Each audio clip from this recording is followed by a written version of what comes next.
Live here in beautiful Salt Lake City, Utah, here at DNA HQ. My name is Darren. That is AJ, and this is the DNA Sports Recap. What up? How's it going, man? Dude, I'm doing so good. I'm glad to be here. Sorry for our usual weekly listeners. We missed it by this much. Yeah, I mean, Just like one day. You know, like we always say, we've got jobs, you know.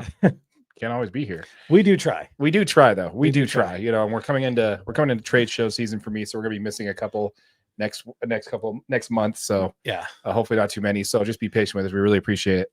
How's it going, AJ? Oh, dude, I'm doing good though. What's up with this snow, huh? Where was that like 3 months ago? I just don't get it, man. It's like all of a sudden it's just dumping and it's not stopping snowing. Yeah, and it's not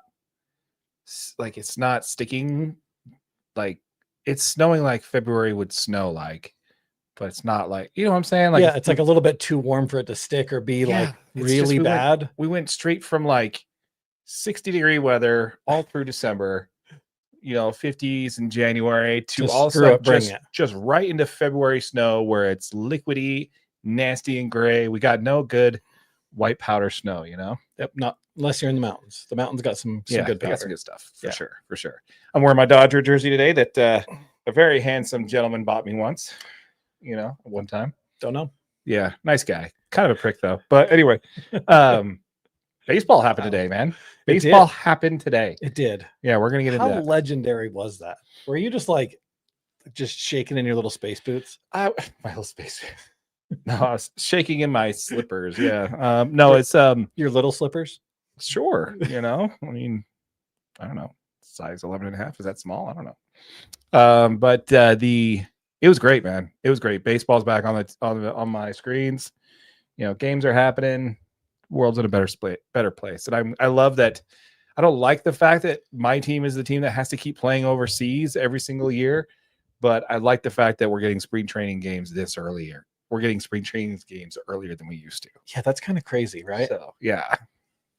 Interesting. We're going to get into all that. We're going to talk more. What we got on the Rocket Docket today is we have college football. We're going to talk a little bit about the Utes. We're going to also get into a little bit of the Utah Hockey Club. Not too much on that because we don't want to cover the face-off because that's happening right now, and I think we're losing right now, right? The last I saw, yes, we were down 1-0. And then from there, we're going to talk a little bit about the Utah Jazz, a little bit about the breaking news in the NBA, and then we're going to break it all down with some Major League Baseball talk. And yeah, super excited to get into it, man. How about you? Dude, I'm pumped. Hold on. We need one of these. Yes. So before pre-show, cheers. Cheers to you. Cheers to you guys.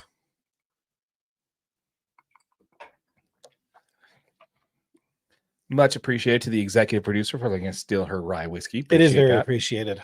Yeah. Yeah. Ooh, did you actually launch Instagram? Are we not live on that? Mm-hmm. It says we're live. Yeah. Okay, cool. If you're watching on Instagram, jump in the comments, let us know so we won't be able to see it. Just jump in the comments anyway. Absolutely. If you're watching this show, folks, remember if you're watching live, this show is for you. So please feel free to jump in the comments. Give us your take on what we're talking about today. We'd love to hear from you on that. As well as AJ just loves to hear what your favorite color is. So make sure you drop in that chat as well and let us know where you're watching from for sure. And it better be red. Go Utes. I love it. All right. You ready to jump into the podcast? Yep. All right. That's not what we do. No, I was going to say maybe we're doing it different today. I don't know what we're doing. We're good. Hello, Internet. Welcome to the show. Thank you for joining us on today's episode of the DNA Sports Recap. The Utah Utes open conference play against Texas Tech. Let's break it down. For the Utah Hockey Club, the Athletic has pinned the top trade piece for our club. Let's break it down. Keontae George shines an all-star weekend. It's worth a talk. In Major League Baseball, the Dodgers have announced that they're doing a 5-man rotation. Who makes the cut? And there's some player drama in Beantown. We should definitely break that one down too. Let's do. With all that said, my name is Darren. That is AJ, and this is the DNA Sports Recap. Roll the intro. How's it going, AJ? Doing great, buddy. I'm doing great. I'm just living my best life. I'm here. I'm ready. Let's get into it. Absolutely. Let's go ahead and do that now, folks. Before we get into the content, real fast, we would like you to encourage you to join the conversation. If you're watching this on YouTube, please feel free to jump in the comments. Let us know what your Let us know your perspective on what we're talking about. And while you're down there, considering subscribing to the channel and smash that like button for your boy AJ right over there. Do it. Boom. All right. So first, let's go ahead and talk about some news that broke down. Actually, Rios is set to visit here with the University of Utah. Yeah, absolutely. I mean, 4-star Oscar Rios.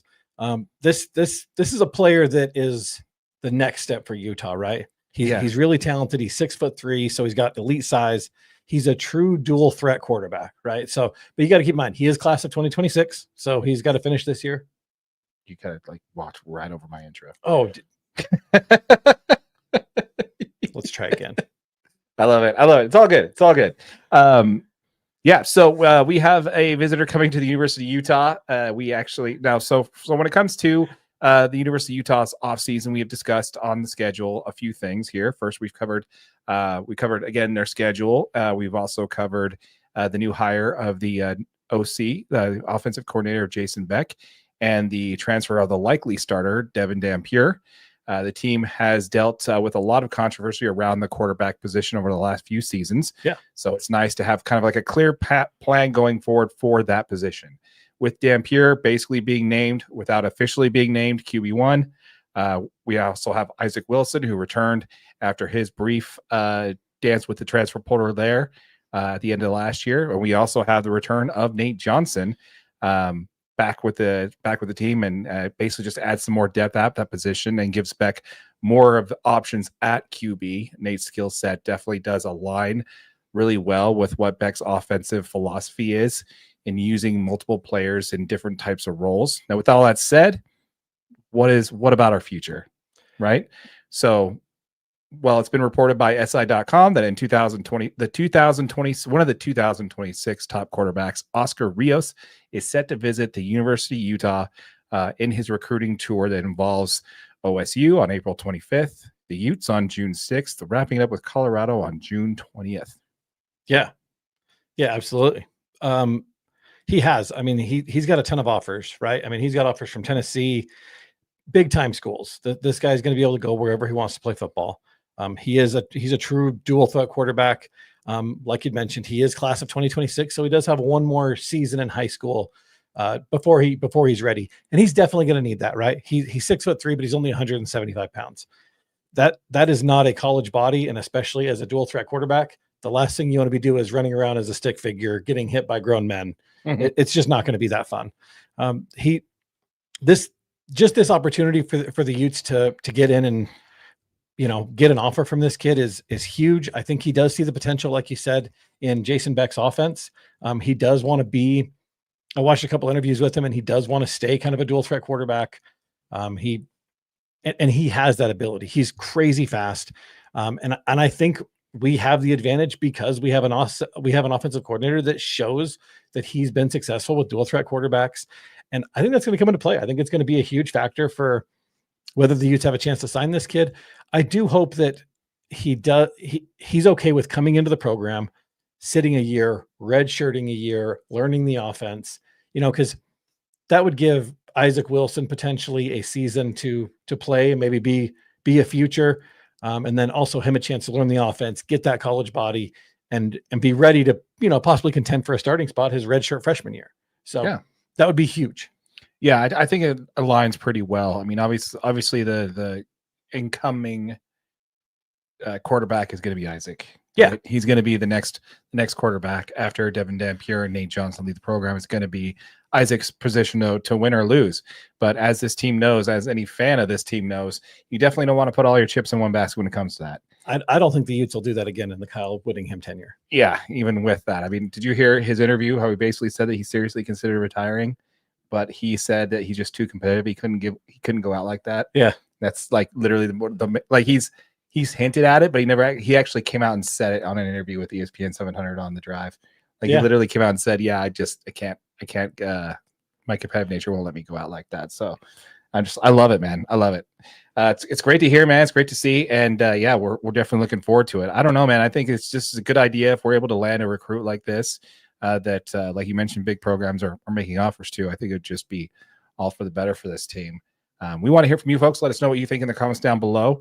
Do you see this visit as simply, is it something, nothing, or everything? Is it great to have a player like this coming to want to play for the University of Utah, at least including us on the interview process and the recruiting tour?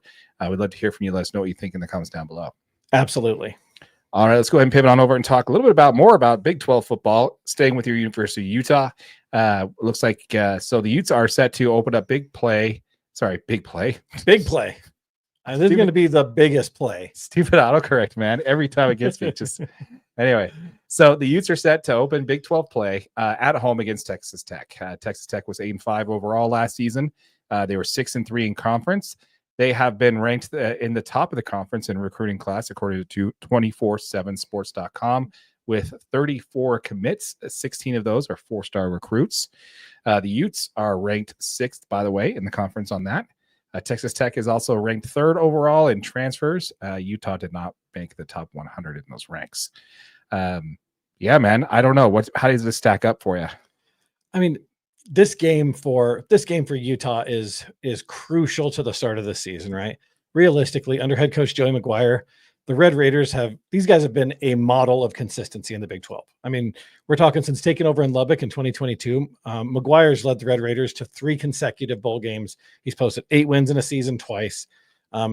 This is a team that's just kind of been known for prolific offense. I mean, that's what they do, right? I mean, they didn't disappoint last season. They got offensive coordinator Zach Kitley. He averaged a Big 12 best 37.6 points per game. I mean, almost 300 yards a game through the air. And the problem with this team last year was their defense was horrible. And the thing is when coordinators are really good and really bad, 2 things happen. Good coordinators, you lose to head coaching jobs, and Zach Kitley did just that. He took the job at Florida Atlantic. And the really bad defensive coordinator, Tim DeRuyter, he lost his job. They made a change at that position. So they had to make a replacement in offensive coordinator, obviously, and they went out there and got pretty much the top offensive coordinator supposedly in all the land, right? And that's Mac Leftwich. He did a great job with the Texas State Bobcats. They were a number 5 overall offense, which is 1 spot worse, than Jason Beck's offense. Mm-hmm. And then they did hire Shield Wood to take over the defense. He was over with Houston at the Cougars. So, and Houston had a great defensive unit last year. So it's no surprise that Houston loses their defensive coordinator. So I think this is a really good spot for the Utes to open conference play. I think matching up with tough offense is exactly what we want, because our defense is the key to every single one of our games. And if you don't have a great defense, or if you've got a first-time defensive coordinator that, yeah, we may not have a ton of tape on, but the fact is we played the Cougars last year. Mm-hmm. And did we beat the Cougars? I think we beat them. I think it was the last game of the season they won at Houston. Or maybe they lost. I can't remember. It was a long time ago, and I was disappointed the whole season. These fans kind of wanted to forget last season. Yeah, and that's kind of exactly what I did, to be honest with you. So, but matching up with a tough offense is great for the Utes. They're going to look forward to this matchup. And realistically, if our offense can get out there and start rolling, I predict a Utes victory right now. Nice. I'm glad to hear it. Yeah, some key returning players for Texas are going to be their offensive guard, Devion Carter, the defensive back, Devin Cromwell, and also linebacker Brian Ramirez, who they also received. He actually received a 7th year of eligibility. Oh, love it. Due to 2022. So we're firmly aware of those people who are collecting AARP checks while still in college, right? So yeah, I don't know, man. I think you're dead on there. The Red Raiders are going to be a good test. They did actually receive. They are ranked 7. Sorry, they don't rank 7. They have 7 of their high school recruits are within the top 100. So that program is not looking to slow down anytime soon. They're getting good talent in there at a young age and continuing to play forward. So yeah, definitely look forward to it. Definitely think, man, is it just me, or it kind of seems like each time we talk about the Utes, about next schedule, like this is going to be a good test for the Utes. Great test, yeah. Every game is going to be a great test. I think we're getting a little shaft there on our schedule being a little tougher this year. What do you think? I think the schedule is much tougher this year. I mean, we've got Texas Tech, and then we have to travel to West Virginia. And West Virginia started out great last year. They played a great game. We get a bye week, after we play 5, and then we go to Arizona State, or we have Arizona State here. Mm-hmm. Again, they just won the Big 12 conference. Right. Right. Kenny Dillingham's going to do everything he can to make sure that the Utes pay for that. We have to travel to BYU. Yeah. Colorado comes here. Cincinnati comes here. I mean, this is a tough one, man. Yeah, we'll see how good Colorado plays this year. That may not be as difficult as it was last year. And also, I mean, but honestly, man, we don't have any we have Cal Poly, right? That's really pretty much the only one that's pretty much a layup in our non-conference play. Wyoming is a sneaky team that can bite the Utes, pretty easily. It could be a trap game going into Pac-12. They could overlook it. They almost did last year. So it's very easily could be something similar to that. I don't know. When I look at the schedule, man, I'm like, every time we're focusing on a game, it just seems like it's such a big deal. Yeah. It's really going to be testing this team and how well they were able to improve off of their first losing season in over 12 seasons. Yeah. So anyway, side note on that, on the men's basketball, congratulations to the University of Utah, the Running Utes men basketball, who took down 2 Kansas teams this week. Took down Kansas and Kansas State this year. So So that's really impressive. Very impressive. I watched some of those games and it was really cool to see a team that's having kind of an off season just step up to the plate and make big shots and continue to run the floor and play with energy. It was really cool to see. So if you're a Utes fan, watch some Utah men's basketball. It's worth it. Oh yeah. They're going to be for the first year in the Big 12 and come out with potentially come out. They have to win a couple of hard ones on the road. West Virginia is one of them. Yeah. But they can come out of this with a double digit in conference wins. Yeah. That's nothing to sneeze at for sure. But once again, folks, we'd love to hear from you. Let us know in the comments down below what you think when it comes to the Utes opening up conference play against the Red Raiders there of Texas Tech. We want to hear from you. Let us know what your thoughts are in the comments down below. Make sure you drop us a like. Check out our merch store down below. We just put in a new t-shirt called Whittingham's Mercenaries. Be sure to check it out. More stuff coming every week. And we'd love to hear from you. Let us know. Yeah, absolutely. All right. So let's go ahead and hit up a couple comments here before we move on. Oh, that's the wrong mouse. Too many mouses. Yeah. Says USA versus Canada game is crazy. Yeah, I just checked the score. It looks like they're tied at 1-1. I think that's pretty crazy. They're coming back. It's going to be a great one. It's going to be a good one. Yeah. And we're stuck here watching doing our show. So appreciate it. Thank you guys for joining us on this one. And thanks for hooking up the score. We need it. Yeah. Let us know how that's going for sure. What we see here, we got Monday Night Raw on a Thursday. Love it. Thanks, Jonathan. And then we also have 8 to 5. 8 to 5. I'm not sure, Greg. Let us know what you're talking is. About. That's that definitely wasn't the score of today's Dodgers versus Cubs game. That's for sure. But we'll get into that a little bit later. But yeah, all right. So let's go ahead and pivot on over and talk a little bit about the Utah Hockey Club, shall we? Yeah, let's do it. Oh, Utah football record this next year. Next year, okay. I'd take 8-5. I'll take 8-5. I'm guessing 9-4. Actually, I think they're going. Screw it, 10-3. I'm guessing 9-4, but I like where you're at, Greg. I like where you're at. So let's go ahead and throw that up so we can see it. So Utah football record next year. Yeah. Nice. 8-5. Perfect.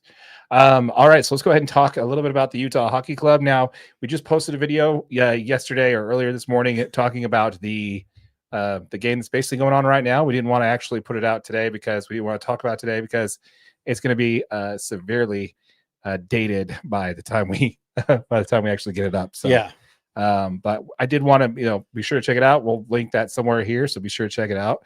What we did want to talk about is, an article came out. So an article came out on the Athletic, on Athletics, basically what their trade board, right? Yeah. And the top player that made the cut, we talked about this guy last week, but I think we need to dive in a little bit more because he's the top one, is Nick Bjugstad. He is considered to be the top player that's likely to move by the trade deadline, which is ranked number 26 on the board. Bjugstad is a 32-year-old forward who will be an unrestricted free agent at the end of the season. His salary has an AAV of $2.1 million. He's been a reliable right shot center, utility player who is a great asset coming into the deadline. What do you think? Yeah, I mean, Bjugstad has been great for this team. I mean, he's missed a couple of games. He had some injuries early, but he's been great. And he's been super valuable. And the fact is when you get to this point and you have a player that you're going to generate some potential trade assets for, you've got to look really seriously at, do we let him walk for nothing? Or do we move him and try to get some assets for him, right? Because he's going to be able to help somebody. There's going to be plenty of teams offering. And I think I'm just kind of leaning towards you almost have to. like you said, he's 32 years old. And we've got some really young superstars in Logan Cooley and Clayton Keller that if you can continue to give these guys minutes and build chemistry, this is exactly what you need to know is if these guys have the juice that they can make just the right combination and keep pushing this team to win. No, I agree. Now, some might think that the University of Utah, the Utah Hockey Club might be throwing in the towel by trading Nick. I think moving on from one of our upcoming unrestricted free agents is a smart move, and he's obviously going to be the one that is going to draw the most attention from other teams. I just think it's going down the stretch. You might want to let this kind of youth movement play out and let these young guys get together. I don't think this is the end all be all. If they trade him, I still think they're in a good place to push for a wild card spot. Yep. Just kind of one of those things where not addition by subtraction, because I think he's been great for this team. But I just think if you give the young core a chance to gel a little bit more and let these guys kind of develop, I think it's worth it, man. I don't think it's going to end all. Now, if they trade Veggie, then then they weren't game over. Season's done. Yeah, season's done. But yeah, we'd love to hear from you folks. Let us know what you think in the comments down below. Please feel free to chime in and let us know what your thoughts are. Again, the DNA Sports Recap channel is a new channel that we created specifically for our Utah Hockey Club. All of our content's going to be posted here first, so be sure to check that out. If you have not yet subscribed to the channel, smash that like button for your boy AJ right over there. We've got a Utah Hockey DNA hoodie and some t-shirts that look pretty fire. So they're fire. Sure, like, check them out. Just get it. Yeah, absolutely. And once again, folks, we'd love to hear from you in the comments down below. Let us know what you think in regards to your Utah Hockey Club. Yep. Did we just kind of skip over the whole intro and everything for we that? Missed the whole. I was just thinking that we didn't even change the background color. So we just rolled with it, dude. We're in when you're in the zone like this, Darren, you have to stay in the damn zone. You know what I mean? You can't be swerving all over the road. 12-0, baby. What's that supposed to mean? Are you saying that we scored 4 runs? No, he's saying the Utes are going to go 12-0. Okay. I'm just saying. Yeah, shoot for the stars. I think your score was 13. Never mind. You were right. No, 14. Dodgers lost by what? 14-2. It was a lot to a little. We'll cover that later. But yeah, 12-0, baby. Love it, Greg. Love it. I'm getting ahead of ourselves here. But yes, so it's going to be really interesting. We'll see how that goes. And yeah, we need to roll our intro, man. Like, why aren't we doing? I know, it was such a good intro too. What are we doing? Yeah, it's okay. We can put it in a post. Yeah, exactly. Story of our freaking lives, Darren. We'll put it in post. Yeah, we'll fix it we'll do it in editing. We created these to save ourselves in editing, but whatever. All right, so let's go ahead and pivot on over and talk a little bit about the Utah Jazz.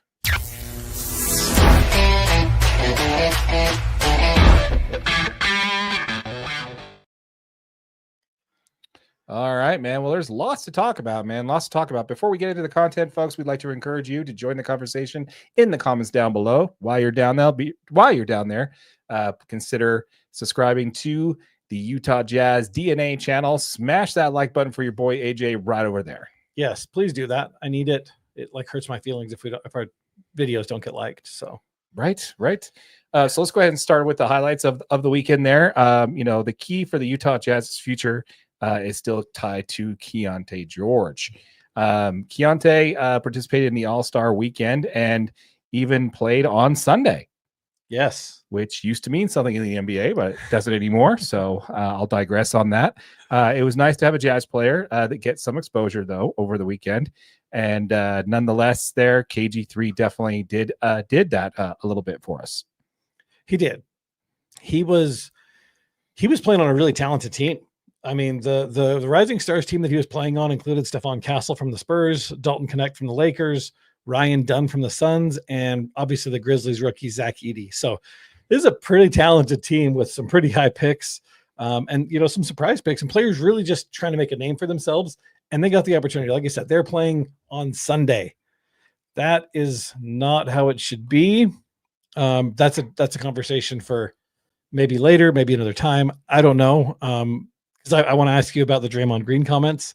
Yeah, we'll talk about it in a minute. Yeah, but I think it's just really, it's really important to note how Keontae didn't look out of place in any of these games. Yes, they're exhibition games. Yeah, they're for fun.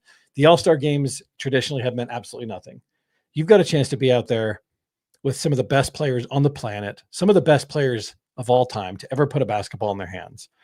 And this guy's just in there enjoying the moment. And every single moment, he's just loving it.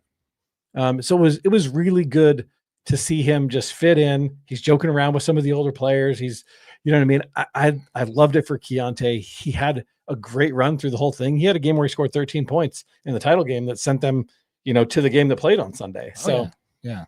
it was great.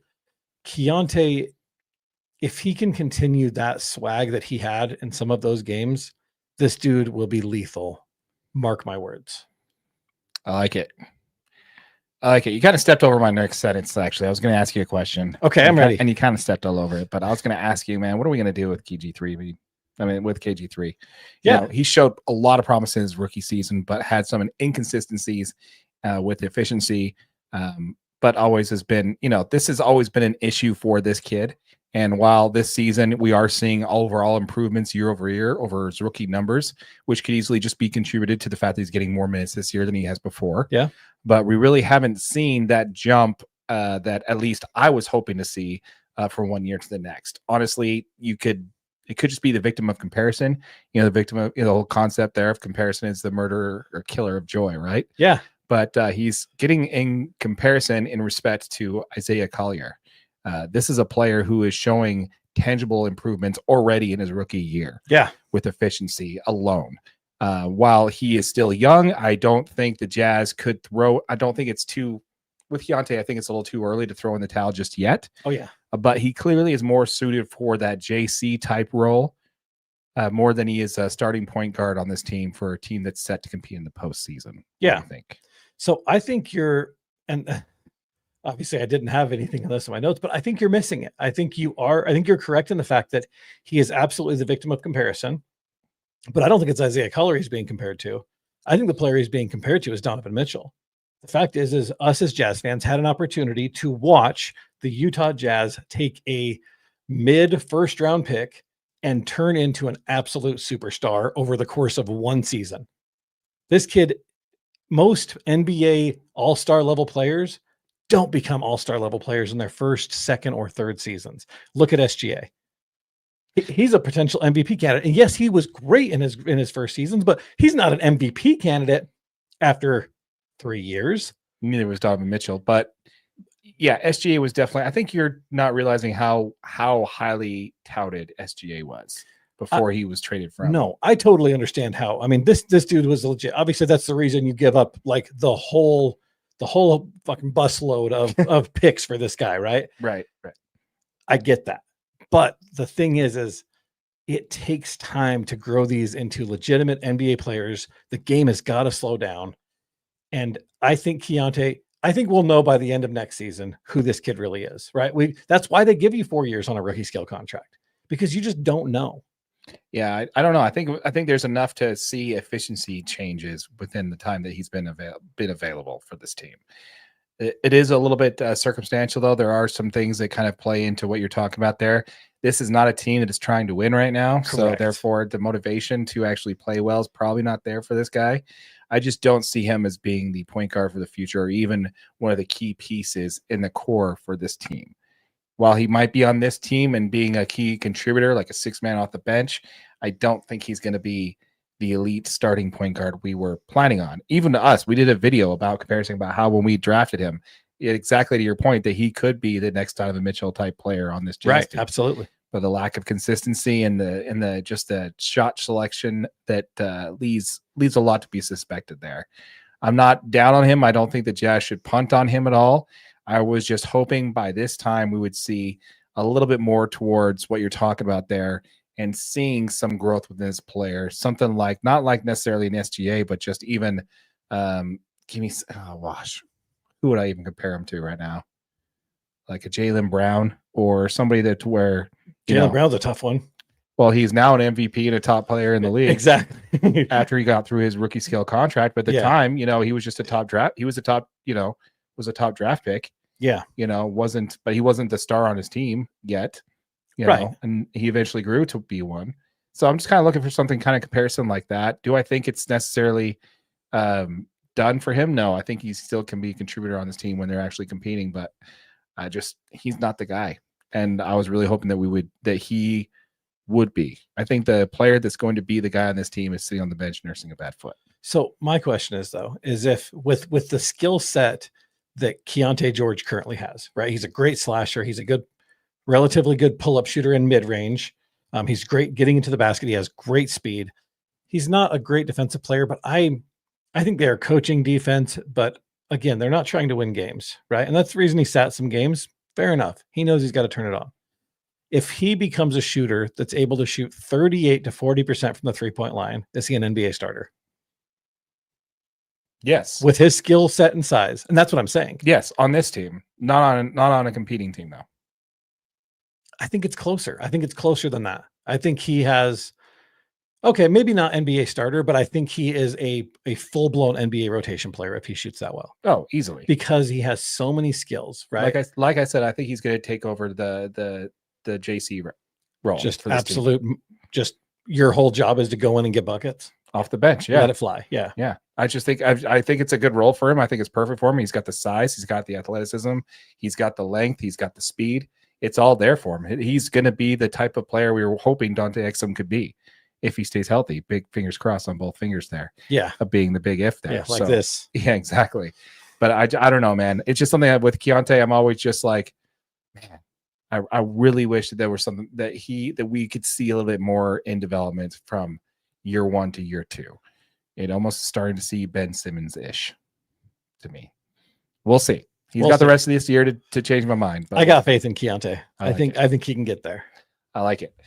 So we're going to go ahead and continue talking about the NBA All-Star weekend that was. And, well, what we're talking about right now, earlier on in the show, was we were talking about how well the NHL freaking nailed it, man. They just freaking nailed it when it comes to their All-Star break series thing here. What they got with the Four Nations face-off here. So the subject we want to talk about is what can the NBA learn from the NHL? Yeah. So I don't know, man. We talked in the last segment where we talked about the NHL and how that was all important, right? And we talked a little bit of what we were talking about the All-Star game and how it was important. But now this weekend is, the NBA All-Star weekend has now become something where the casual fan just simply is not interested anymore. Absolutely not. I didn't watch one event. I watched the highlights of Keontae playing, but that was it. Yeah. Tweets started rolling in, man, as soon as the Four Nations tournament started, though. Yeah. That started happening, and some, everybody was talking about the tournament, and I'm thinking maybe this was about the NBA All-Star weekend. Nope. They're just, and we got to give it to the NBA. They are trying. Right? They're changing it up every year. Try to get something going. Yeah, let's give them credit where credit's doing for that. They are trying, but at least they're trying new things, but this isn't it, man. I watched Mike Korzemba, great NBA YouTube channel, and also the Flight Mike, also a great, I guess if you want to have a good NBA YouTube channel, your name's got to be Mike. Is that where we messed up? Yeah, I think that's why no one watched our regular NBA video. Would you guys watch more if one of our names was Mike? Right, we'll have AJ switch his name. I will, seriously. It doesn't bother me at all. Like, I'll go by Mike the whole show. Yeah, but the issue that I'm running into when it comes to this is that I think they're both kind of missing the issue, and I think we really need to kind of get our perspective on this. Yeah. So they're both talking about the dunk contest and the All-Star game in general, and it's not as simple as money, right? If we had a Four Nations tournament in the NBA, I doubt it'd be any different than what we're seeing with the All-Star game as it is. If we did like the USA versus Canada versus it would be the exact same. It would be the same thing that it is now.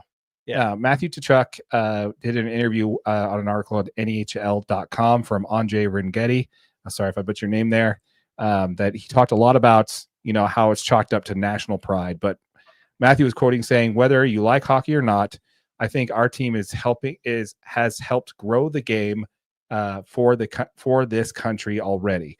I think a win could just knock the door down right open, and a whole new wave of hockey fans can come across this country. Tkachuk also was asked what he thinks of the tournament and how specific and how special the game going into Thursday night is on its own. He says, I think this country is seeing how much pride this team takes in being Americans and representing our country. And so that's a little bit of national pride there. And yeah, there's definitely some of that. And it's not just Americans. Canadian players are doing this exact same thing. Brendan Hagel said, we're playing for our flag, not the cameras. Kind of a dig at the USA team. Yeah. But what we're talking about here is we don't hear that from the NBA. We don't hear this kind of stuff coming from them. We don't hear players talking about how they're going to grow the game and showing pride in the sport. You can look at the you can look at the decline of the dunk contest itself. Some say that they're just not watching anymore because all the dunks have been done. Others say the judges are a joke, etc. But the real reason why nobody watches anymore has to all do, and all due respect to Mac, right? I mean, he's an incredible dunker. He does a bunch of really cool stuff, but he should have never been in the dunk contest in the first place. You mean because he didn't have an NBA contract? He's not an NBA All-Star. Right. He should not be in the dunk contest.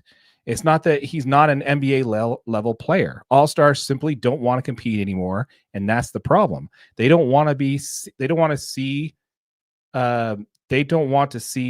G League cast-offs dunking over cars, right? I don't want to see G League players dunking over cars. I don't know about you. I mean, it's cool to see it all, but that's not what I want to see.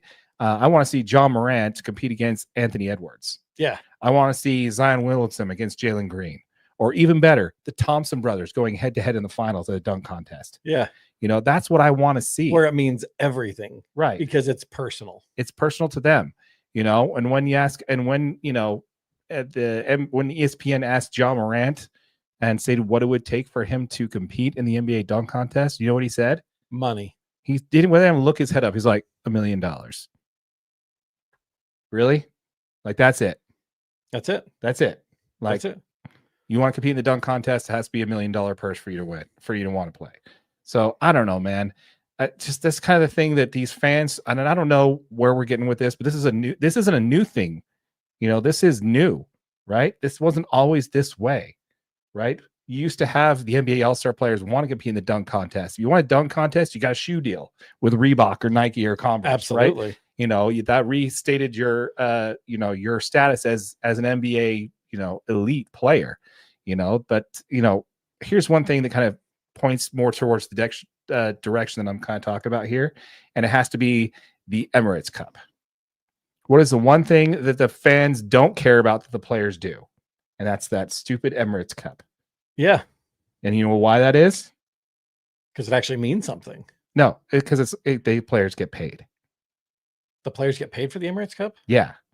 The players get paid. It's like $250 million to like $500,000 for the team that wins that cup. And fans everywhere don't care about this stupid mid-season Emirates Cup or the mid-season tournament. We don't care about it, right? We're just like, okay, the floor is a different color. I guess this one counts towards the tournament. Big whoop. But yeah, we don't care, but the players do. And it's because the players are getting paid because they want to win, Well, and it counts to your regular season record. So if you're a winning team, you're not going out there trying to lose any of these games. Well, there's to be argued on that one, but with the resting and some of this player empowerment kind of just doesn't really fit with that. But there's a fundamental motivational issue in the NBA, and it hasn't always been there. This league has turned around a 13% drop in viewership over last year's All-Star game, which was down from the previous year itself. Viewership is down 48% in the NBA overall since 2012. Ironically, that was the year that Jeremy Evans won the dunk contest, by the way. If this league wants to fix their ratings issues, and they haven't, this is what they need to find out. They need to find out why the players are simply disinterested in this game outside of monetary reasons. I don't know. What do you think? I think you nailed it. And I think the thing is I don't honestly think money's going to fix it. You realize the average NHL player makes $2.5 million. Guess what the average NBA player makes, Darren? Oh gosh, probably north of that. 5 million? 12 million. Gee. Is the average NBA player. Wow. And just for comparison, Steph Curry is the highest paid player in the NBA this year. He makes $55,761,216 in a season. Wow. The highest paid player in the NHL makes $13.25 million. The highest paid player makes just a touch over what the average NBA player makes. So what that tells you is these players don't need money. And what else is there to play for? You know what I mean? Like they're past it. They'd rather not get hurt. They want to win an NBA championship. The All-Star game means nothing anymore. And I think Adam Silver is doing exactly the right thing. I think he's trying to reinvent it, trying to make it more interesting because the players don't need money. That's why they're donating money to charities. The team captain's going to pick a charity. And I mean, they did that a few years ago. Mm-hmm. They're doing everything he can. But the fact is these players, it doesn't mean enough to anyone. They would rather take the week off. I feel like a lot of the All-Star players would rather be in Cabo, like everybody that didn't make the All-Star game, hanging out with their family and taking the week. And that's absolute craziness compared to the 1990s All-Star games where it was a bloodbath because we're going to show you that the West is better than the East. Oh yeah. Yeah. That's how All-Star games are supposed to be played. The All-Star game is supposed to be the greatest pickup game of basketball you're ever going to see in your life. Exactly. That's what it used to be. And it's just not that anymore. It's just not that. So what are the comments from Draymond Green that you want to talk about? Oh yeah. So the Draymond Green thing, so there's a call. He gets interviewed after this game, and he talks about how the rising stars shouldn't get a chance to play on All-Star Sundays because in those games, if you're playing on Sunday, it should only be for NBA All-Stars, and not one of the players in the Rising Stars team was an NBA All-Star, and they're playing on Sundays. He said it shouldn't be that way. That's all there is to it. Cool. What's your thoughts? I want to speak directly to Draymond Green on that one. Okay, do it. Look at the camera. It is your fault. Oh, wow. It is your fault. You cannot tell us that the game sucks, that this format sucks, and that you're not happy with it. These players that don't deserve it are playing on Sunday. If you showed up to the All-Star game with actual intent and actually wanting to play the game and actually wanting to win and giving it your full effort, the G League stars, whatever, the Rising Stars people would never be playing on Sunday. This wouldn't be an issue. It's your fault. It's the players' fault for treating this like a glorified vacation. They show up, they don't want to get hurt, they don't want to get embarrassed on national TV. Once the players stop acting like that and start acting like it means something to them, then we'll no longer have this issue. That's my response. I love that. I love that because you are absolutely right. The only people in the whole world that can change the NBA All-Star game is the players. Yeah.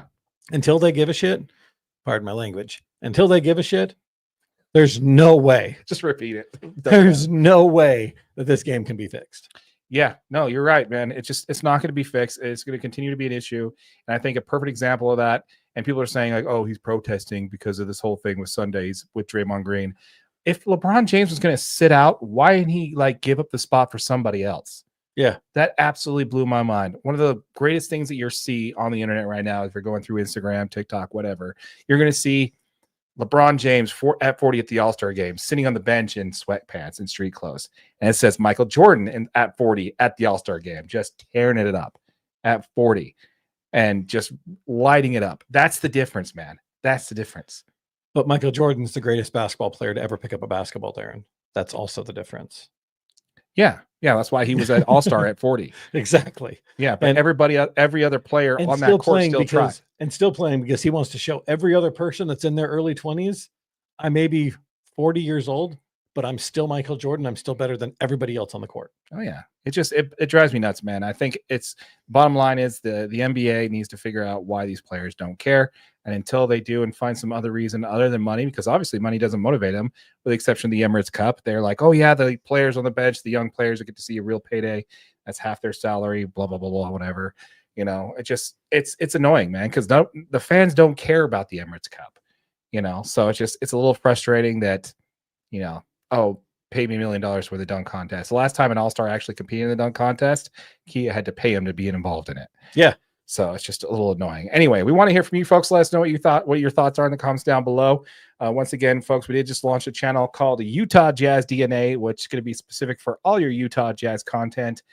Link to that channel is, well, we'll be watching that on that channel, so we don't need to say that.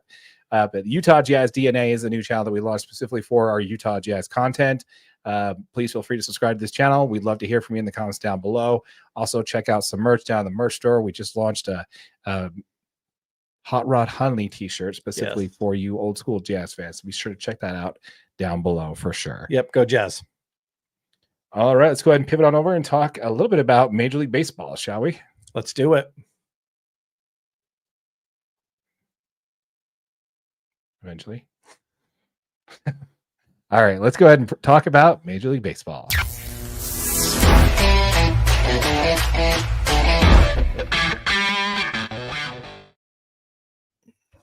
Are we still on red?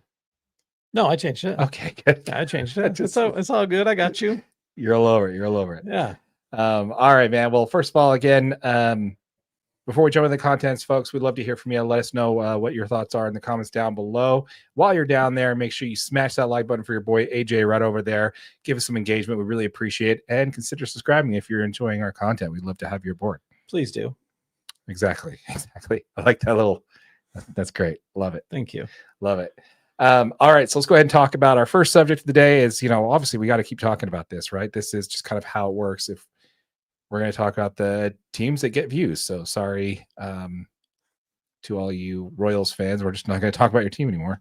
Because nobody cares. Nobody cares. Apparently. Well, on our channel, nobody cares. Yeah. I'm sure there's some great YouTube channels out there that do a great job covering the Royals. We're just not one of them. No, we're definitely not. Even though you picked Bobby Witt Jr. and it tanked that video. Yeah. Yeah, my bad.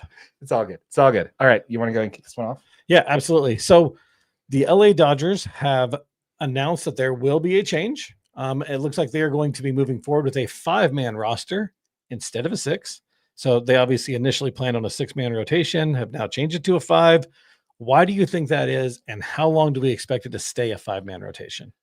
So the reason behind it is just simply because there's just not going to be enough pitchers that are going to be ready for a 6-man rotation.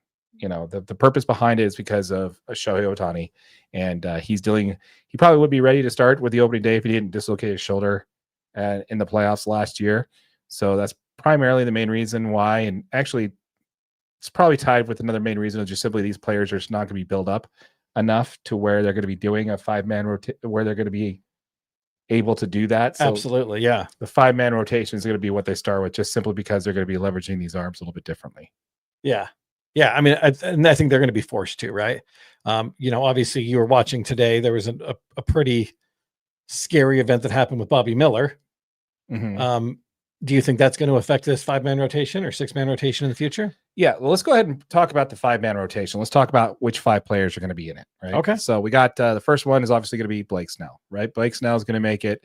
You also got Yamamoto, who's going to be in there. Tyler Glasnow obviously is going to be in there. And of course, Roki Sasaki. For everybody in the comments that jumped on me saying I was an idiot, that they were not going to have him in there. You are correct. I just figured that they didn't want to repeat the same issues they had with Yamamoto in Korea. But I guess Sasaki is just, obviously he played in Tokyo, so it's not going to be that difficult for him. Yeah. So that's going to be a little bit different situation. My bad. You guys were right on that one. But anyway, so that's the 4 locks, right, for the rotation. Absolutely. So who's going to be the 5th guy? Well, most the first one's going to be Tony Gonsolin, right? Yeah. Almost made an appearance at the end of last season in time for the postseason. He was an all-star in 2022 with a 2.14 ERA and 130 innings pitched. Coming back from Tommy John, he missed all of 2024 season, and he also is set to come back to take the mound. And he is the most experienced starter out of the bunch to get that spot, right? So he's one option, probably the most popular option that everybody's going to go with.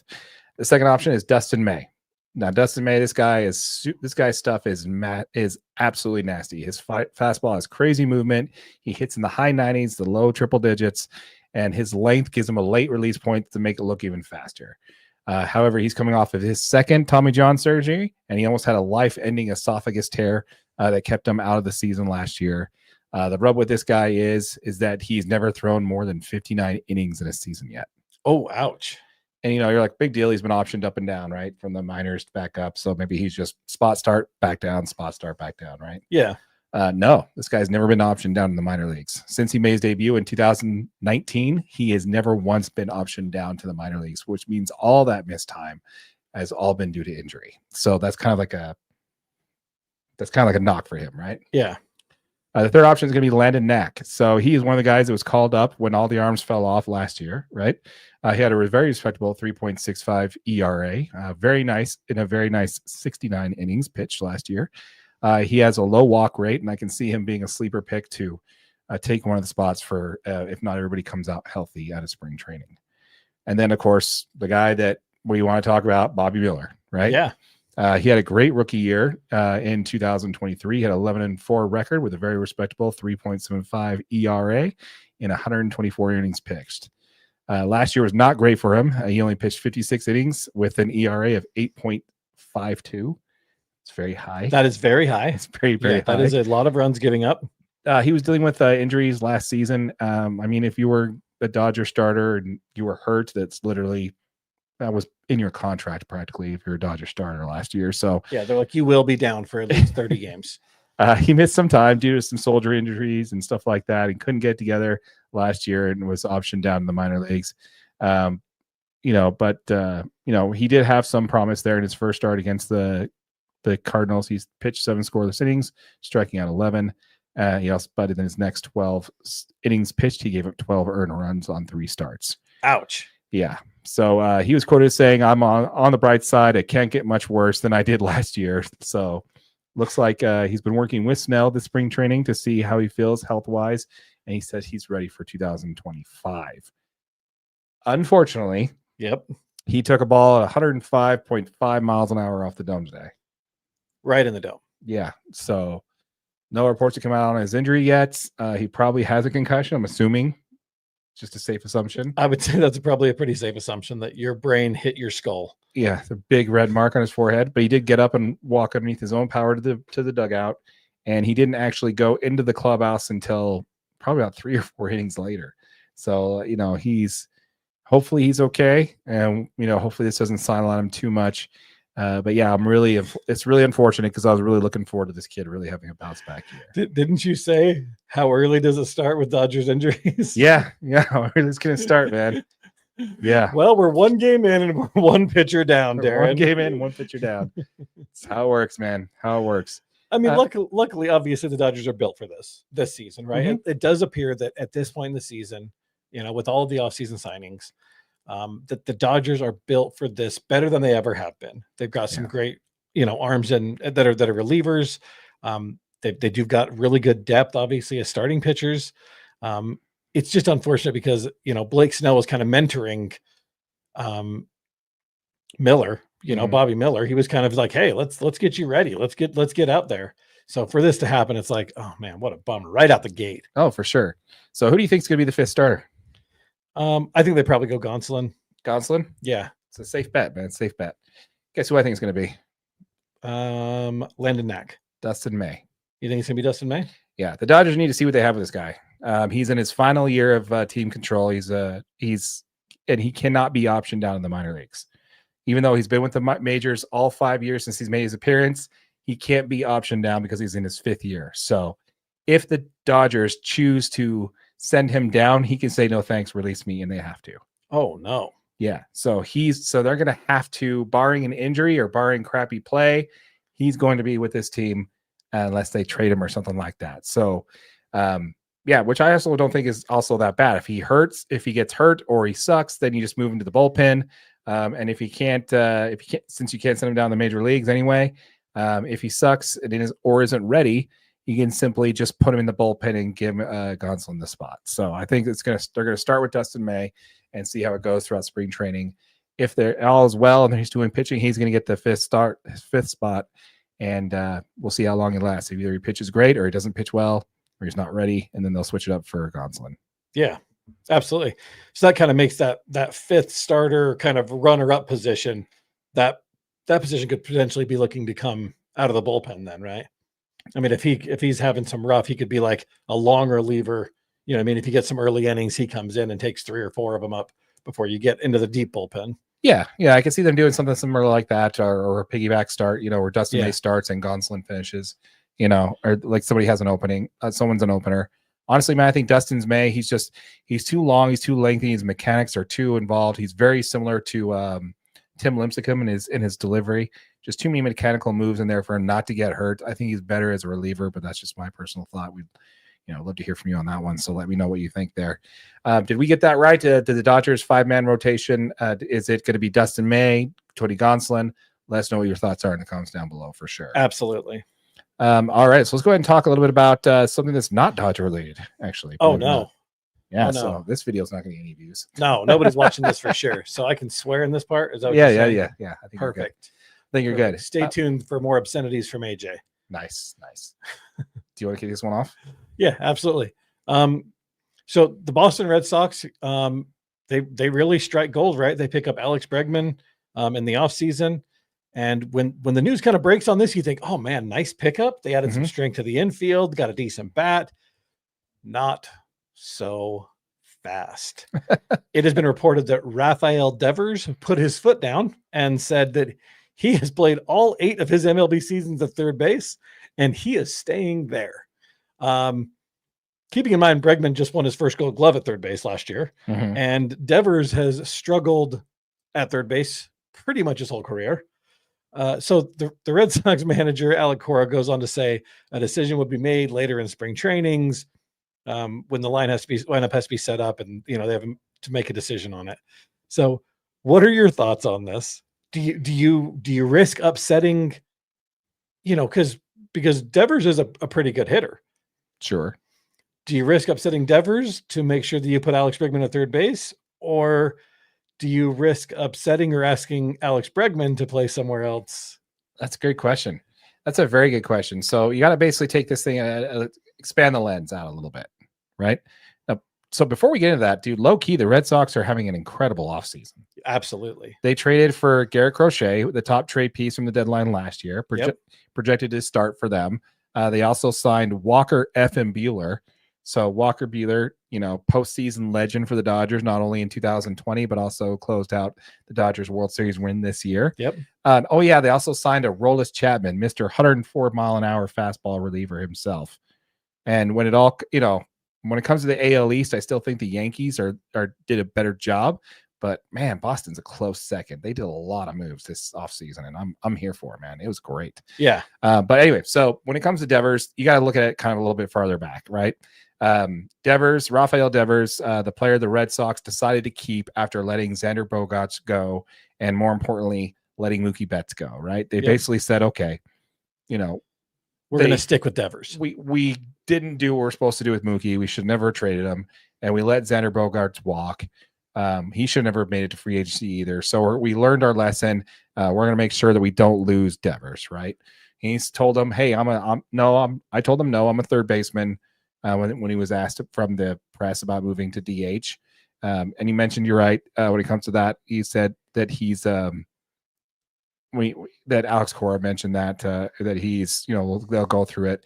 But he also mentioned, Devers also mentioned the press that I think we have a hell of a team, and I'm grateful for the ownership that's made the moves that we made.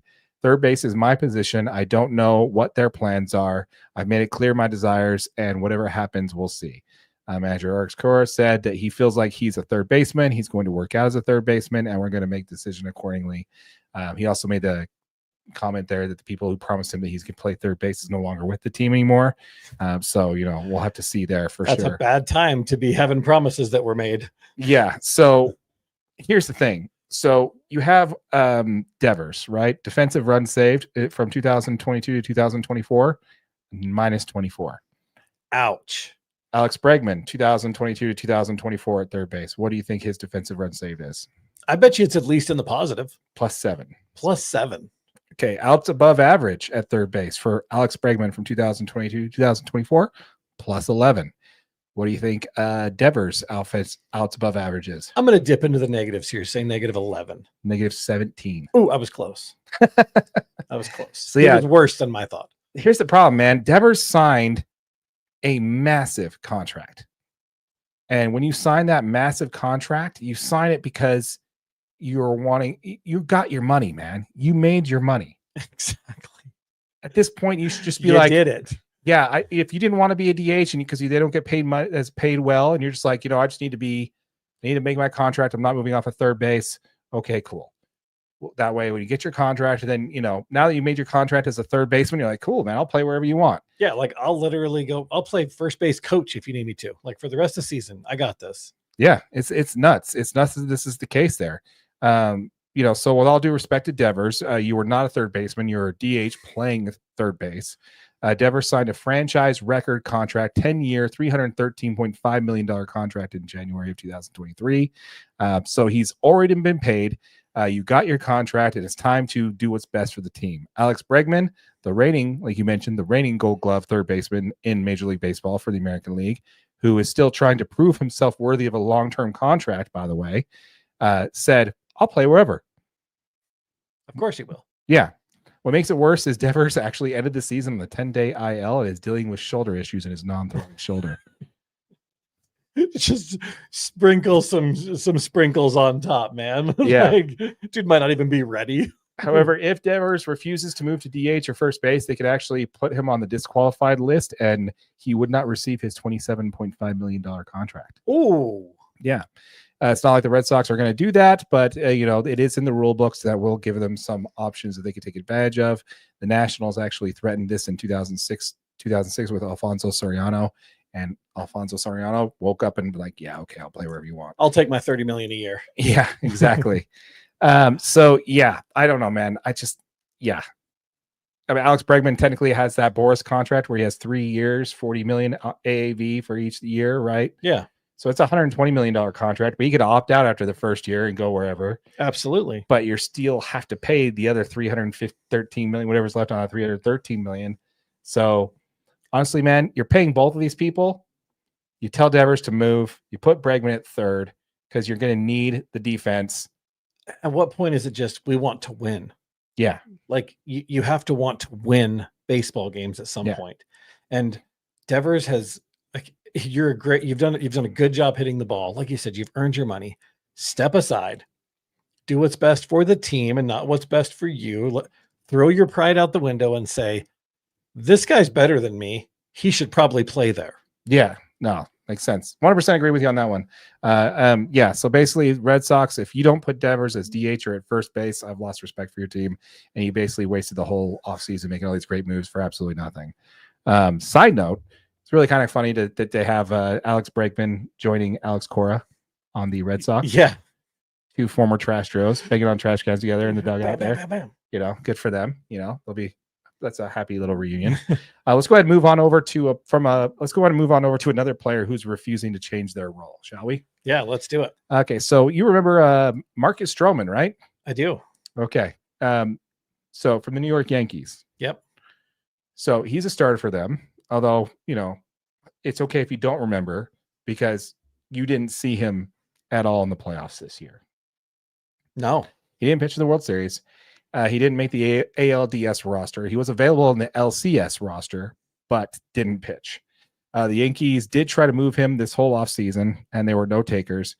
And when asked by at spring training after he showed up 2 days late, if he'd be willing to move to the bullpen, he said, "I'm a starter," according to the New York Post, and which is something he repeated 11 times in a 10-minute interview. I'm a starter. I'm a starter. I won't pitch out of the bullpen, he was quoted to say. So, yeah. Guess who's going to be the game 1 starter for their first spring training game tomorrow? Stroman. You got it. He's a starter. He's a starter. It makes me think that they're either A, trying to showcase him so they can deal him and get rid of him like they've been trying to do all offseason, or it's a put up or shut up type situation. Yeah, exactly. And that's actually exactly where I was going to go with it. The fact is put him as a starter. Put him out there. And you better be producing a sub-3 ERA through however many starts, because if you're a starter, like you want to be so persistent about, go out there and produce starter numbers. Yeah. That's it. First game has spring training, Yeah. Something funny you want to hear about this game about tomorrow, and I want you to get your take on it because it's really funny because we talked about it a lot this year. So it's the first game of spring training for the Yankees, right? Yeah. They're Yankees. This game's going to be played at George Steinbrenner Field. That's the Yankees spring training facility. Right. Now, we all know since the hurricane, the Tropicana is not going to be ready for the Rays after that. And, so the Rays are basically homeless. Yes, very homeless. So they're going to be playing all their home games. Guess where? Did they announce it finally? Yeah, it was about a month ago. Oh, did we talk about it? No, it wasn't really a story. But it's Steinbrenner Field. Really? Yeah. So all their home games will be played at the Yankees spring training facility.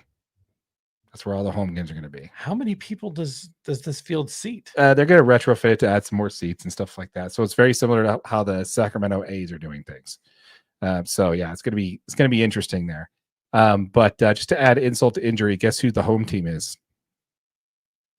Tell me it's the Tampa Bay Rays. No, it's going to be the Yankees. Oh yeah. Tell me. Sorry, I meant that backwards. Yeah. Tell me it's the Yankees. So the Yankees are going to be the home team on the first game of spring training in their spring training facility. It's going to be the home stadium for the Rays for the whole season. Wow. Yeah, It's like sweet poetic justice too. a little bit. I just think it's kind of funny. Let's go ahead and talk about players that are actually willing to move positions to help their team. I think we should talk about this so we can cleanse our palate of these people. Yeah. So we're going to start with another member of the trash banging Trastros there, Jose Altuve. I think you missed World Championship Astros when you said that.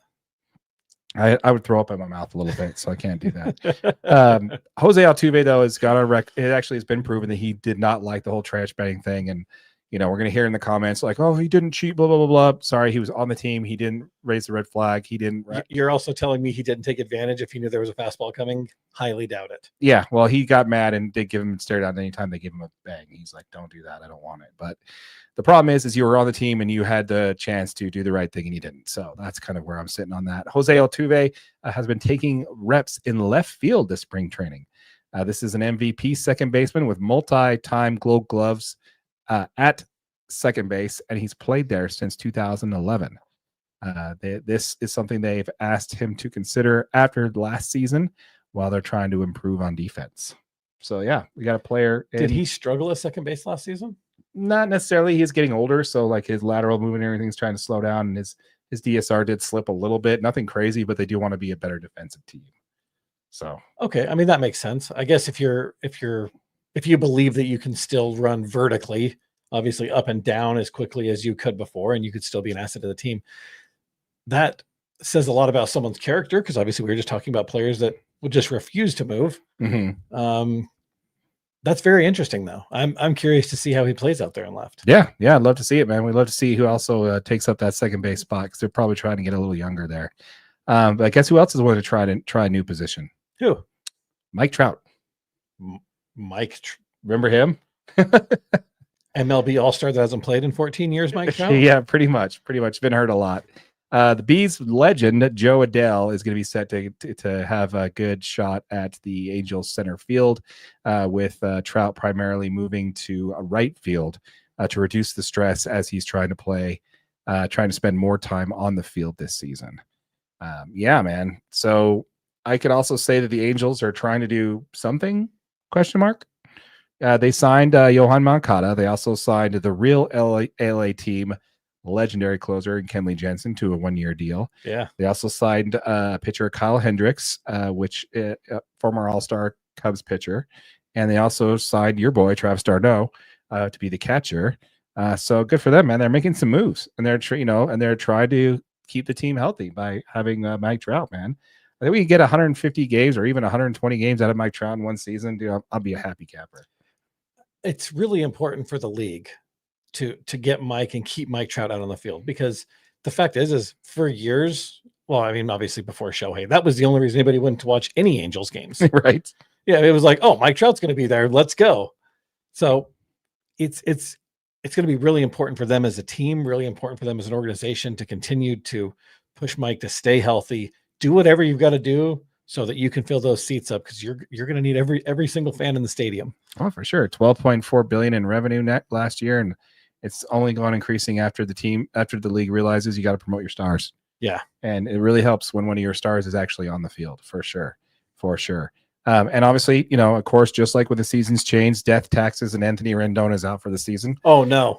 He is already out for the rest of the year, needing hip surgery. Sam Bloom of The Athletic said that he had a setback in his rehab a few weeks, and his injury, it looks like it's going to be season ending, which makes it unclear if he'll ever play for the Angels again. We did a video on this, and I think what it's been determined is this dude really doesn't like playing baseball. Yeah. For all those, he's found every single reason to just be like, yeah, no, I'm actually not feeling great. Yeah. And he complained about the season being too long, and he counted in days, not games. Yeah. Days, because he's not playing enough games to count those. So he counted them in actual days. Yeah. He's committed to play baseball. Yeah. There's so many days in the season. Yeah. Why do we have 162 games? Like, well, because your contract would be half the size if you only had 82 games, but I digress. But yeah, so we'll go ahead and link that video down in the comments down below. Most of you probably haven't seen it just based off the views on that video. So be sure to check that one out. We'll link it down somewhere below there. Put it right up here, actually. I don't know how to do that, so you better edit this video. Okay, well, or just send it to me and I'll fix it. All right, we got to hit some of these comments here. We'll start with Greg Hawkins, the hit by pitch was insane. He corrects it today. Sorry, not the hit by pitch, the rebound. Yes, yeah, the rebound hit 105 miles an hour off the dome of Bobby Miller. And dude, the Dodgers were cooking, man. 3-0 lead, I think, at that time. And then as soon as that ball bounced off his head, I'm like, oh, this game's over. You know, it's just it'd be really, really hard to try to change gears after you watch somebody just take a ball to the head like that. Yeah, they were expecting 2 to 3 innings out of Bobby Miller because Yeah. he's been repping out. He's probably going to get 2 to 3 innings. And the fact they had to bring in Robleski and all these other kids, and Jarvis and stuff. I'm going to tell you, just like from my experience, right? So I play an adult softball. Oh, yeah. 1-for-1 comparison right here. It's absolutely exactly the same. Contracts are very similar. And yeah, but I'm just saying, like, you watch somebody get hit, like you take a shortstop, take a ball off, take a hard hop and hit him in the face. It's hard to get kind of back into the groove of like, okay, we're good. The shortstop's okay. All right, let's get back into this game. Let's settle back in. It takes a couple innings to get back there. I'll bet. So I'm sure as a professional athlete, it's probably even, like way more inflated. Oh yeah. Can you imagine how easy it'd be just to be afraid to have that ball come back at you? It's really hard. Yeah. Yeah, I'm sure. 105 mile an hour fastball. And that'll make you think twice about ever throwing a pitch again. Yeah. So anyway, we'll find out more about that when we hear more about him. We'd love to wish him the best and hopefully he recovers quickly. And like I said, day one, we already have a pitcher down. So out of those 5, one of them's gone already for sure. This is just what you needed, though. Makes the decisions way easier for Dodgers management. Yeah, I wish it wasn't that way, though, for sure. All right, so we can't talk on an episode without talking about Shohei Ohtani. No. It's literally the lifeblood of this channel, Tom. Let's be honest. So last Wednesday, Shohei Ohtani threw a bullpen session, his first bullpen session of the season, right? Yep. And while this was exciting for Dodgers fans, one of the comments left from fans was concerned, right? No, one of his comments left fans concerned. Gosh, my notes are just terrible today. They're like all over the place. Anyway, Ohtani was quoted by feeling discomfort in his shoulder when he was throwing. He continues, just a limited range of motion. I've gone through the same thing on my elbow before. And with the shoulder, it's a little more complicated. I do believe this part that I have to be patient with. With the news coming from the Dodgers saying that they already reduced his workload in rehab and taking it slower than expected. Everything still seems to be on track, though, for him to return to the mound sometime in May. There's also reports that Ohtani is trying to pitch from the windup, which is something he's never done his entire career. He's always been from the stretch. Really? Yeah. I did not know that, actually. Yeah, he doesn't wind up. He pitches directly from the stretch. So basically the fact that he's trying different things from the mound to keep himself healthy or to loosen things up is kind of a bit of concern, man. Yeah, especially because I feel like pitching from the windup does a lot of things for getting your body warm. But if you've only thrown from the stretch your entire career, I feel like that could definitely, instill some additional stress in your body. If you're just not used to that, that's a whole 2-3 more motions that you're now trying to get used to.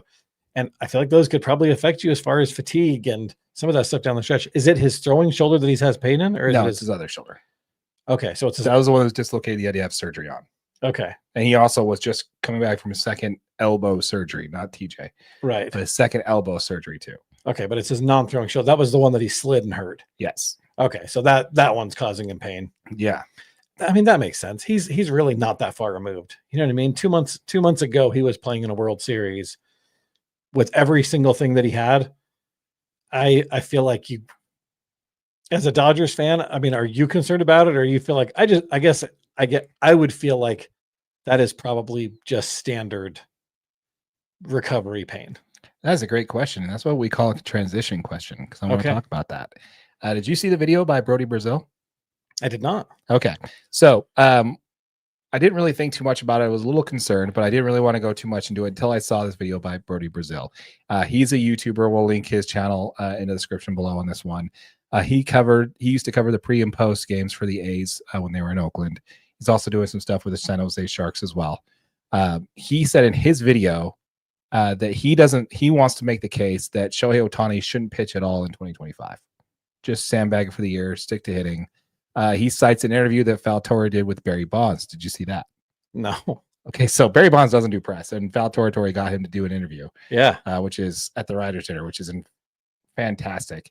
But he was asked about Shohei Ohtani, and he thinks that Shohei Ohtani should just focus on hitting. And he's so good that he should just stay there. And, if he wants to play more, do the outfield or do something like that. But he's just too talented of a hitter to do anything other than that because it just puts too much stress and stuff like that on your body. Yeah. He thinks that Shohei Ohtani should just never pitch again. Well, I disagree with Bonds because he's a potential Cy Young candidate whenever he's healthy on the mound. He may be a more talented hitter than he is a pitcher, but he's a pretty damn good pitcher too. He's got absolutely. a chance. Yeah. So I don't agree with, but I do think I agree with Brody. And there's 3 reasons behind this. And I want to get your take on each one of these. Okay, I'm ready. First is the shoulder. Dislocating and having surgery on your shoulder in an off season is tough enough to come back from. Bellinger did the exact same thing in 2020 in the World Series where Kike and him did that elbow bump. He popped his shoulder out. Yep. It took him over a year to get back from full strength in that shoulder. And that was his lead shoulder. So that's even worse for swinging. Luckily with Ohtani's his back shoulder. Yeah. But he also did not hit well in the World Series because he was literally in a sling when he wasn't playing baseball. So not great. Yeah. Thank goodness it's not the lead shoulder. But if you are already dealing with discomfort and you're changing your mechanics in spring training, that's not a good sign, man. It's definitely not a good sign. I mean, that's not what you want to see as a Dodgers fan for sure. Because, I mean, mechanics change spring. They spring so much on your body as a professional athlete is so delicate and you are so seasoned to all of the things that you do day in and day out. And if you're trying to make mechanics changes just so that you can push yourself a little bit further, that's not the place you want to go as a professional athlete. Second point is second Tommy John surgery. Second TJ. Now it's not a TJ, it's his second elbow surgery, right? Not a TJ, but put a red X on the screen or something. Not a TJ. Now we've talked about this before. There's only one pitcher who's really come back and has been as good as before and threw as hard as before after a second Tommy John, and that is Nathan Eovaldi, right? Buehler did look good in the playoffs, but he really struggled all of last year prior to that after his second TJ. Keep in mind, he's already dealing with a shoulder issue because he had to have shoulder surgery, but he's still going to be the first year like this, like he's recovering from a second Tommy John, not really Tommy John, but a brace surgery on that elbow. I don't know, man. Like, we don't know how good he's going to pitch anyway. Like, he's very few players come back from TJ, even a second TJ, and been decent. So that's another concern. I don't know. What do you think? I think a lot of it is probably Shohei just wanting to get back on the mound. I think he probably misses being out there and helping his team in this dude's the ultimate competitor, man. He wants to be out there helping the Dodgers win every single game that he can. And he knows by stepping out on the mound, he has an opportunity to help them win more ball games. So do you try to, muff out his fire that is a competitor? Well, I think that at this team, they have better starting pitching help than the Angels ever did. Absolutely. So they don't necessarily need him as a starter. But you still, as an ultimate competitor, you still never think that guy's better than me. I'll be fine if I sit this season out. You think I'm better than every single person in this in the bullpen, on the mound. And if I go out there, we're going to win more ball games. And if we can win another championship, if it causes me a little bit of pain, let's do it. One last reason I think is because it's going to be his first year back from a major elbow surgery.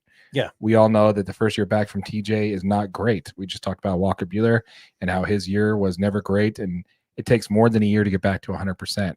And that's for athletes who are focusing only on pitching. Yeah. This team.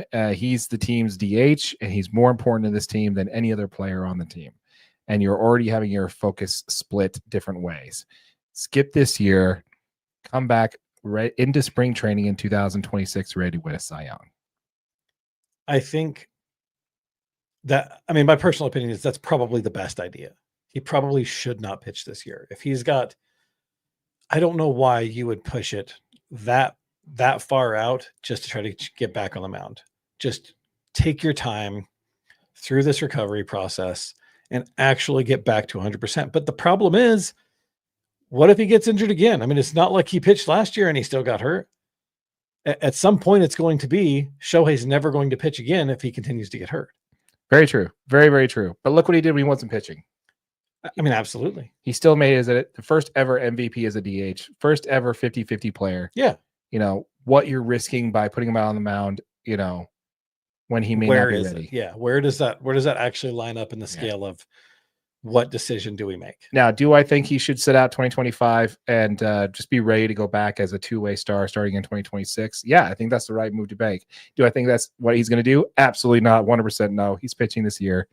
See him on the mound in May, ready to take the ball for the Dodgers. That's what's probably going to happen. Yeah. I think it's the ultimate competitor in him, though. I think he wants to be back out there. That's my take. I like it. We got comments from a friend of the channel, Tammy Price. I agree. He shouldn't pitch in 25, at least not later, at least until later than May. That's right. That's a good point. Wait until after the All-Star break, at least, right? We need his hitting more. Absolutely. You know, this is a stout lineup. You know, you got Mookie Betts, Freddie Freeman, but Freeman's hurt right now. Should be ready for the opening day. Brought back Teoscar. He's probably going to have a slide back to the norm. You didn't add any new offensive players. This year. You basically brought back who you had. And but you did bring more pitching. You rolled the dice on let's run it back with what we have. Yeah. But now you added more pitching. But you're going to run it offensively. You rolled the dice on let's run it back, right? But now you're putting additional load on Shohei because last year he didn't have to worry about pitching. He didn't have to worry about going every 5-6 games. This year that does add some stress. And at what point, if that starts affecting his hitting, do you just get him out of there? No, I agree, man. I agree. Before we get out of here, folks, we do want to cover one more thing. This is breaking news in Major League Baseball. Breaking news. Yes. Did you hear this article? Absolutely. So the MLB and ESPN have mutually agreed to part ways. This will be the first time since 1990 that they don't cover Major League Baseball. So my question's for you. Is this a good thing for the league? And will this affect any teams in particular? Which teams, if it does? So I'm going to start with the first question. Yeah, this is good. I think ESPN's done a terrible job of covering this league. Even Mad Dog Russo, that the guy who does High Heat, says it's absolutely ridiculous. They need this team. This game needs a salary cap. Blah blah blah blah. Anybody who follows baseball knows this team doesn't need a salary cap. They just need these players and they need these owners to value their players and actually pay them. If you watch this game, if you want a salary cap, there's plenty of other sports to go watch. This sport does not need a salary cap, and that's coming from the guy who hosts your main talk show in High Heat in Russo. Yeah. So the thing about that is that even when he's on High Heat with Stephen A. Smith and they're talking about different things in baseball, like, oh gosh, what was it? There was a comment made and he didn't back it up. He didn't. Oh my gosh, I wish I could remember. But anyway, it was a moment where I was very much shame on you, Mad Dog, for not backing up and stepping up for your player. Oh yeah, he was dunking on Mike Trout for being injured. Oh, what the hell? He's like, it's baseball. How are you getting hurt? It's not a contact sport. What are you doing? Why are you always hurt? Making it Mike Trout's fault. And you got Mad Dog sitting right there, not saying, whoa, hang on a second. This is a multi-time MVP, the best position player of our generation. Stephen A., you played 0 professional sports. Yeah. You don't know what you're talking about when you're talking baseball. So yeah, they don't cover, even when they do talk baseball, they have no idea what they're talking about. They're talking out of their you-know-whats. And so yeah, they're going to lose coverage of games. Okay, that kind of sucks. But honestly, they're not great at promoting baseball. They don't know what they're talking about when they do. And honestly, it's better all around. Let somebody else who cares about the sport cover it.